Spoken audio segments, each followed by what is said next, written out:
This was at Cocoa Beach in the early days of the space program. This is on the beach? Well, yeah, it was right there. And we used to play volleyball behind the beach office every day after at lunchtime. But anyway, every afternoon when work was over, we worked 7 to 3:30, so you could be on the beach by 4. But we would go down to the Mousetrap, which was a lounge associated, a bar. Tell it like it is, okay. It was a lounge because they had a band. Oh. Okay. This is and the Mousetrap.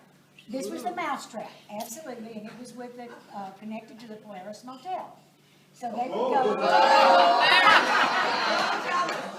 Well, there weren't before, so we had to choose that.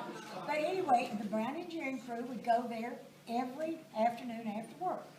Well, when I first got down there, Pete was already down there. We didn't know each other. We both came from Huntsville, Alabama, and didn't know each other in Huntsville. We went to some of the same bars, but we didn't know each other. Isn't that where the prison is? Pardon? Isn't there a prison there? Where, In like, you Huntsville? went No, there? that's Texas. Oh, okay. And so anyway, we went, they called me and said, I was staying at the Polaris till I found a place to live. And they said, well, come on over, said, all the gang is here. And I said, well, I've already got my hair up in curlers. This was with big old brush roller things. And my grandmother had made me one of those big mob packs, so it got all I don't know why I'm here. So anyway, I said, no, I've already got my hair up in curlers. I wasn't going to go through that process again. So he said, well, that's okay. Just come on over like you are. I said, well, okay. So I did.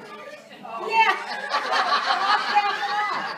So they started calling me Betsy Ross. But there was a little band called the Hearts. 3 B's or 4? 3. And so we danced our little asses off. We just had a great time every afternoon. And then when we closed the Mousetrap, then there was, what was the name of that place? Maury's. That had breakfast 52 different ways. So we would sober up at Maury's and go home, get a little out of sleep, clean up a little bit, and had to be back at work at 7 o'clock. So it was a great life. Did you take the curlers out for work? I beg your pardon? Did you take the curlers out for work? Oh, I did that. Oh, it looked good. But, like I said, it was just a different time, and it was back with the 7 original astronauts. All of you have probably seen or read Right Stuff, and it is so true. But it was just a very, very special time. And so, like I said, I've told y'all, he's still a work in progress. So we'll see what the next 50 years brings. And if he tells too many stories, I may have to get back. Number one, at that time, it was not the Mousetrap. It was the Polaris Lounge. That was before the Mousetrap was built. When I walked in there, and the general manager of Brown Engineering, and all that's true, she came down there, I was already there, and he talked to her, they coming over there, and she's sitting in the booth with us. And I had my typical Florida attire, I think a striped shirt and polka dot pants. It was plaid pants and it was red and blue. His shirt had orange lines on it. I should have known right. Anyway, Jim Stanley, who was the general manager, he said, come over here, I want you to meet somebody. So he introduced me to Mark. And so then,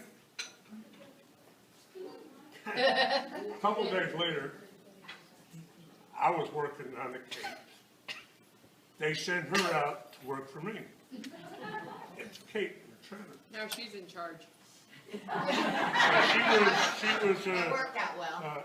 illustrator, this and that. This is right. And I told her to make had this chart from NASA, and I told her, I said, I want you to make another chart just exactly like this one. Gave her the stuff, that's it. Okay. So I go over there, and she's over there for 8 hours working on this chart. So that's altogether different. I said, I told you to make it the same. She said, I made it better. I said, to make the damn thing better. I asked you and told you to make it exactly the same thing. No, I made it better, he said. Anyway, I called my wife, I said, get this damn woman off the Cape in the river right now. She don't need to be out there. And that was in 1962, so after a while, things went from bad to worse. And we ended up getting married. And I will have to say that on the day we got married on a Friday. We don't know what the date is, but. No, I was April 11th, 1963. We got married at the Judge's Office, Titusville, and we had a bowling. I was the president of the league, and so we had to go bowling that night. So that was our wedding night at the bowling alley.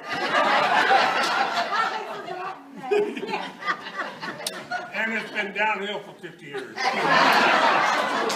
lot of